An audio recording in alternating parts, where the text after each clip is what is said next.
I spent many hours over the past week split between 4 Alpha UEC grinding methods that had one rule. It needs to be easy cheesy. Not everyone has the time or the will to play more than a few hours, sometimes less. I wanted to show you that you can still enjoy your time in Star Citizen now, and you don't need an org or a shared scheduling app with your friends to do it.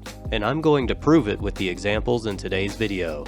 Check your screen. I've already posted them if you need the grinding methods post-haste. Let's take a look at my current favorite laid-back solo trading routes to start. Some of my favorite trade routes are available to download in a spreadsheet. I've linked it in the description below. I took the time to put some general notes on the side, and don't worry if there aren't a lot of views on this video, I'll keep updating it. I'm sharing my personal cheat sheet, so enjoy if you want something simple you don't have to manage each patch. I prefer routes that are available for repeatable runs. I have a general rule as to why. If you want to hear it, I'll share that with you later if you stick around to the end.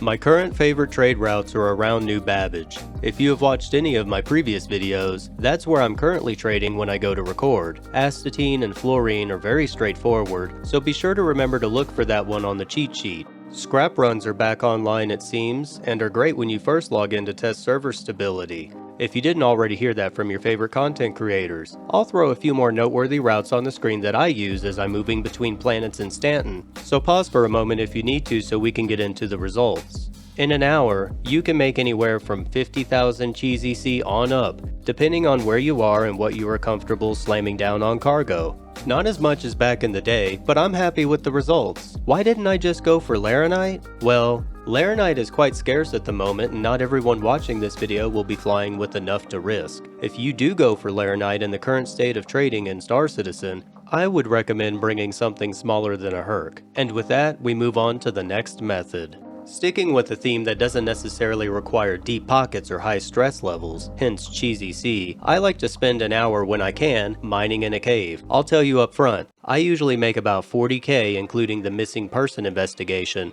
but this is an excellent opportunity to practice cave landings. And still, I was able to listen to music and enjoy my time down there. Cave treks appear to be getting more stable over time when it comes to terrain glitching and bugs, and it really is easy to gear up and get to it. Sometimes you just have to get your suit dirty and practice the mining profession in all of its forms. Rock mining is really easy too, if you don't want to be on foot. I'm not really using a prospector lately, we can talk about why another time. If you don't already have a mining attachment for your Pyro multi-tool, you can get the Orbit mining attachment at the locations listed on screen now. Oh, and don't forget your Marshmallow and Bumblebee suits with that extra insulation, also listed on screen now.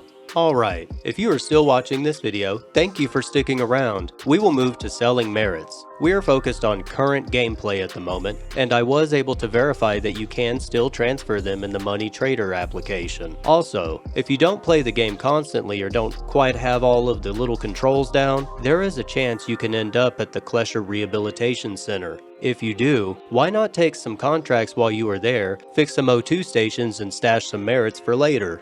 This is a very passive Cheesy C method while you're watching TV or listening to music. You can make anywhere from 50 to 70k merits per hour if you do contracts exclusively. So about 4 to 7 contracts per hour depending on the speed you are vibing at. The long part, but also the easy part, is when you are returning back the way you came up each route to head to the next contract. Just follow the green exit signs and kick back to some tunes. I try to make money or set myself up to make Skrilla wherever I go. You can usually sell each merit for between 4 to 7 Alpha UEC, but get what you can for them. It's pretty regular that I have peeps pay me several 100,000 or more when they are in the middle of something important.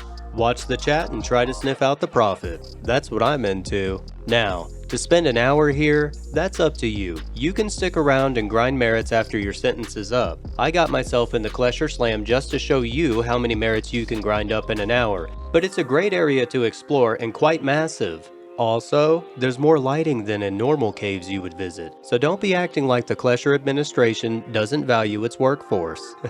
I won't show you all the sales, but I usually just wait for someone to ask for it in chat, and the negotiations go from there.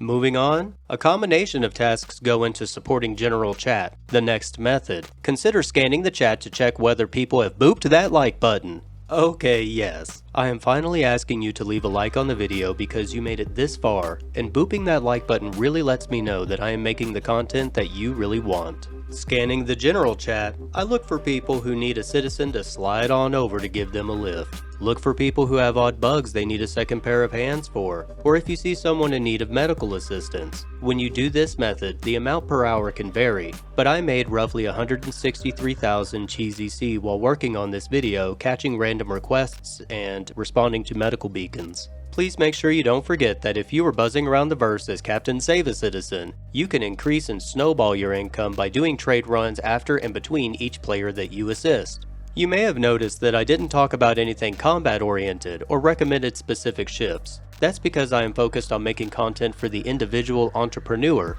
That is, combat isn't what drives me in SC. Experimenting with profits currently and with industry professions as they come online are what drives me at my core. Content for the individual means just that. I'm focused on what can be accomplished in a normal, everyday worker's play session without having to depend on org mates or scheduling with friends to hop in the game and have fun. The time in between, what you are specifically doing, that's what the community said they want, and I hope I provided that today.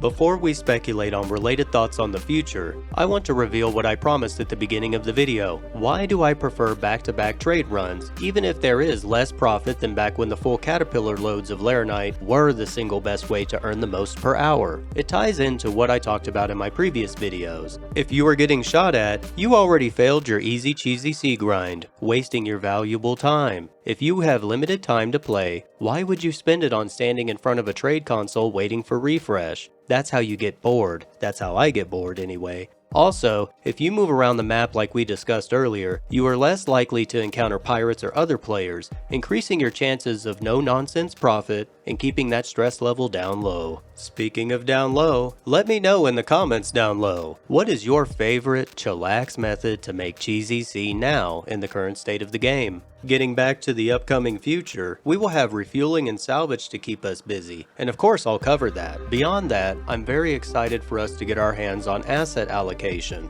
What I'm referring to is the ability to essentially set permissions on your ships, vehicles, and gear, hopefully soon. I love the current looting system at its core, and I often save up a ton of gear just checking for boxes and trading outposts. You don't have to go do PvE combat missions to loot if you didn't know. Either way, keep an eye on those trading outposts shelves. If you liked today's video and would like to learn more about the content that I make, check the video I put up for you and go watch that if you need some more of my style to keep you held over until the next upload. More is on the way. Don't forget to boop that like button and sub up if you think I earned it. Okay, now go check out the next video. Stay fresh, stay effective, and stay you.